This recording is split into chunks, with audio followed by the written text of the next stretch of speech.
vous êtes la première richesse de la République démocratique du Congo.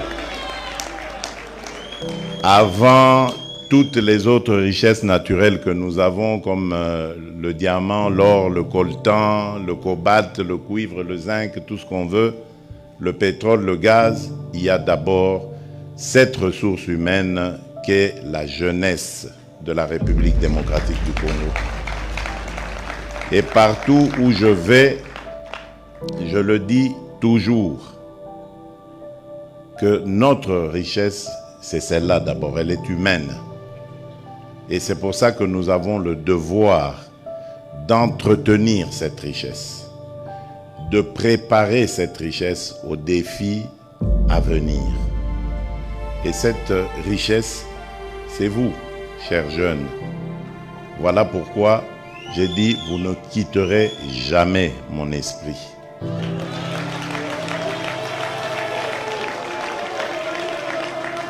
La seconde raison, et c'est ce que j'ai dit déjà dans la première, c'est que vous êtes l'avenir de ce pays. Tout ce que nous devons faire aujourd'hui doit prendre en compte vos soucis, vos préoccupations. Parce que c'est de cet encadrement par rapport à vos soucis et à vos préoccupations que dépendra notre avenir.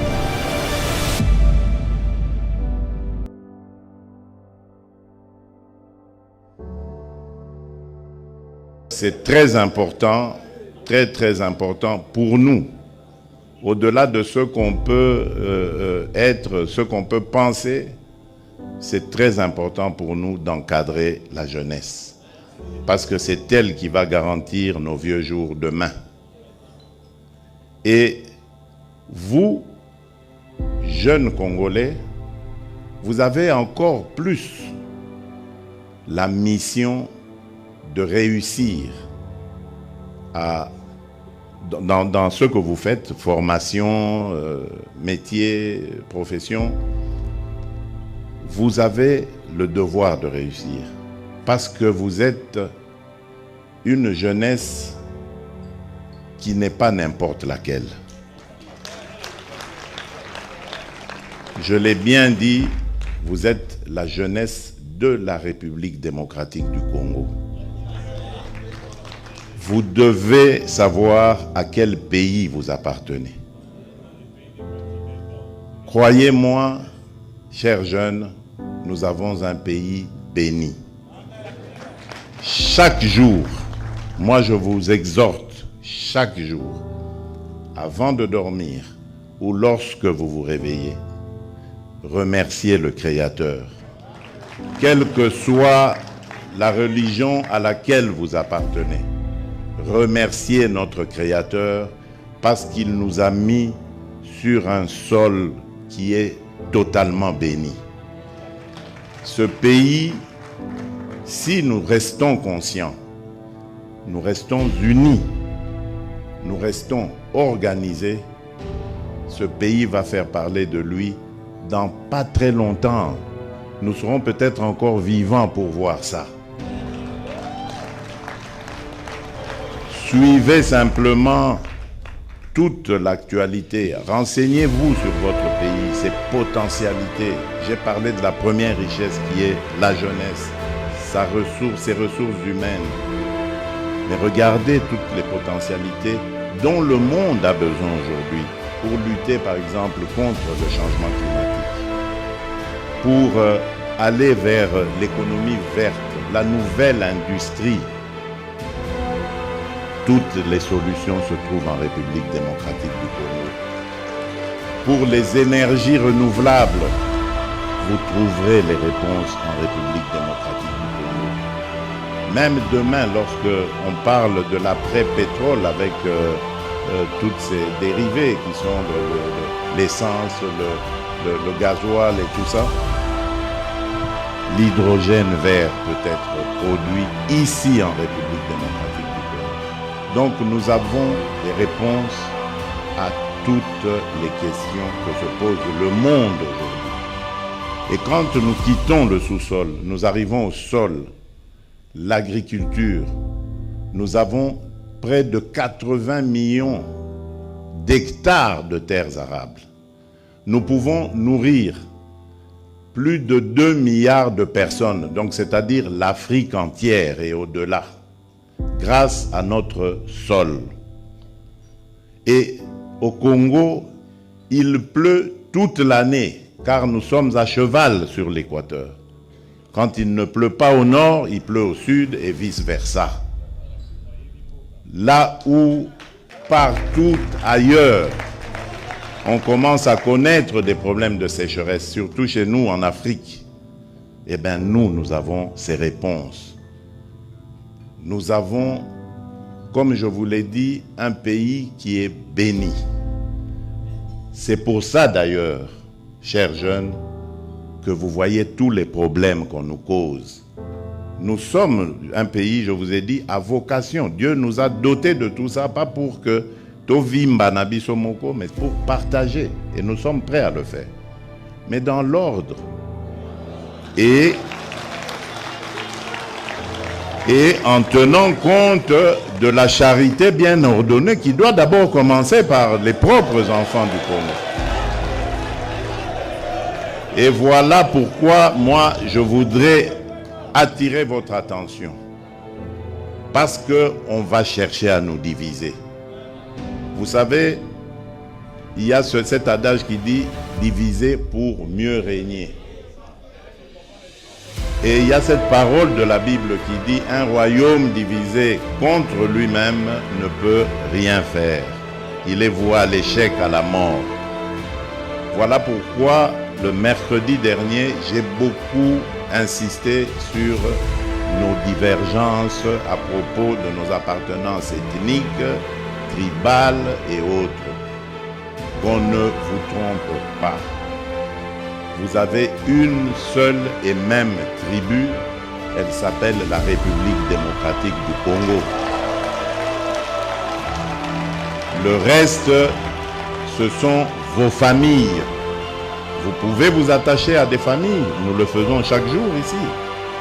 Mais ça n'empêche que nous ayons des attachements encore plus forts en dehors des familles, n'est-ce pas? Lorsqu'on choisit un ami, ou lorsqu'on choisit une épouse pour nous les hommes, un époux pour les femmes, c'est au-delà des familles. Mais est-ce qu'on ne s'attache pas plus à son épouse qu'à sa famille? Lorsque quelqu'un tombe malade et qu'il est en train d'aller vers la mort, on voit toujours son épouse à ses côtés. Alors qu'il a peut-être des frères, il a des sœurs. C'est pas qu'ils l'ont abandonné, mais non. La priorité est laissée à l'épouse. Mais l'épouse, au moment où il est né, elle n'était pas dans sa famille. Donc voilà ce que vous devez comprendre du Congo. Nous venons de nos familles, mais nous formons maintenant une grande famille qui est beaucoup plus solide que nos familles biologiques, que nos familles tribales, ethniques. C'est la République démocratique du Congo. Mettez ça dans vos cœurs, dans vos esprits, et vous verrez, le Congo sera toujours gagnant. Parce que nous sommes forts, mais notre faiblesse, elle se situe dans nos divisions tribales, ethniques. Et lorsque les ennemis comprennent ça, ils viennent avec ces manipulations et ils réussissent à nous affaiblir parce que nous sommes divisés et incapables de faire front face à l'adversité. Je ne vous demande pas de haïr, ne faites pas ça. Ne haïssez pas les étrangers. Et d'ailleurs, à propos du Rwanda, ça ne sert à rien de regarder le Rwandais comme un ennemi. Non. C'est le régime rwandais avec Paul Kagame à sa tête qui est l'ennemi de la République démocratique du Congo. Les Rwandais et les Rwandaises sont nos frères et sœurs. Et d'ailleurs, ils ont besoin de notre aide parce qu'ils sont muselés. Ils ont besoin de notre aide pour se libérer. Ça n'a rien à voir avec ce que leurs dirigeants sont en train de leur imposer. Donc, ne les regardez pas comme des ennemis, mais comme des frères qui ont besoin de notre solidarité pour nous débarrasser et débarrasser l'Afrique de ce genre de dirigeants rétrogrades qui ramènent les méthodes des années 60 et des années 70. Alors qu'en Afrique, on avait décidé de mettre fin au bruit des armes. Si vous vous rappelez, ceux qui suivent un peu, c'était 2020, il fallait taire les armes en Afrique pour que l'Afrique passe à autre chose, comprenne qu'elle est la dernière de la classe dans le monde parce que, justement, à cause des guerres et des divisions, nous nous étions entendus comme ça. Malheureusement, ce n'est pas arrivé, on a dû encore prolonger, mais c'est à cause, justement, des dirigeants tels que Paul Kagame. Et il s'enorgueillit d'être un faiseur de guerre, un spécialiste dans la guerre. Il en est fier. Moi, à sa place, je me cacherais, j'aurais honte d'assumer le fait qu'on sème la mort et la désolation. C'est honteux. Et je dirais même diabolique. Nous n'allons pas manger de ce pain-là. Nous, le pain que nous mangeons, c'est celui de l'amour. Celui du patriotisme, l'amour pour le Congo et l'amour pour le Congolais. C'est ce que je vous prêche. Ce que notre leader, mon leader, celui qui m'a formaté en politique, mon mentor, Étienne Tshisekedi Wamulumba, c'est ce qu'il m'a prêché, l'amour du Congo et du Congolais. Essayez cette formule, chers jeunes, et vous verrez, le Congo sera toujours number one. Je vous remercie. Que Dieu vous bénisse.